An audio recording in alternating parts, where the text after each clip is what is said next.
We're sitting here in the fall sun with Laura Nichols, Grateful Studios founder. Yep. And we're making this video because we're having our first ever virtual studio tour. But Laura, tell us how long we've been doing studio tour and how did it come about? Well, I think this must be the 16th or 17th year. The very first year we had it in June, and it rained, and I think 50 people went on the tour. There were 5 artists, and each and every one of them said, "This is a great idea, you've got to do it." Then we decided to move it to the fall because we thought we'd have more participation, and so that's it, we've been doing it. But the reason I thought it was a good idea to have a studio tour was I grew up in Great Falls when it was called Forestville, and pretty much everybody knew each other. They knew their neighbors and so on, and I thought, well, I know a couple of artists in town. Maybe it would be fun if they knew each other. So that was the first thing, was to get the artists together. And then I thought it would be interesting if neighbors met each other and found out a little bit about what people did in their spare time. And the interesting thing is that a lot of other people took up art because they figured if their dumb old neighbor could do it, they could do it too. And so that's how Studio Tour started. When a visitor comes to see you on studio tour, are they going to have that opportunity this year? Well, I have my studio open Saturday and Sunday for brave souls who want to come. I will be outside, and if you're wearing a mask, I invite you to come and look around the studio, and you can go in with the group that you came with. And so it'll be one group at a time. And hopefully we'll have nice weather and you can still enjoy the farm and chickens and so on. So you're not a painter, so I can't ask you whether... What do you mean I'm not a painter? Well, hold on.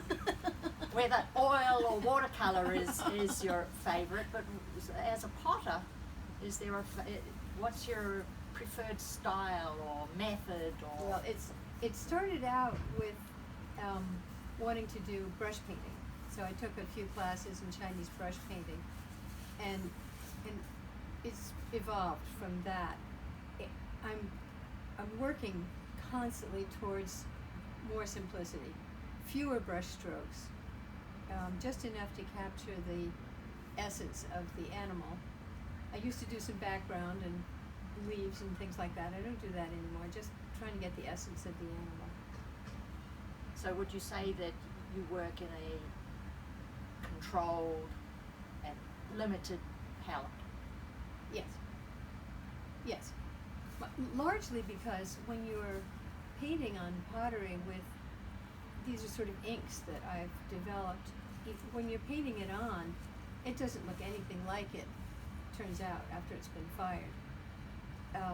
So you don't want to get too fancy, and everything melts together in the fire. So if I get a really good melt, then the edges of my drawings are fuzzy, and there's some interaction between the inks and the glaze. So there's a lot that I don't control anyway, and the less I try to control, the more the fire does my work for me. What do you think you're known the most for? Well, some people call it whimsical. I think that it's the whole story. I paint what I see. I'm doing a lot of foxes this year. It was a big fox year in Great Falls.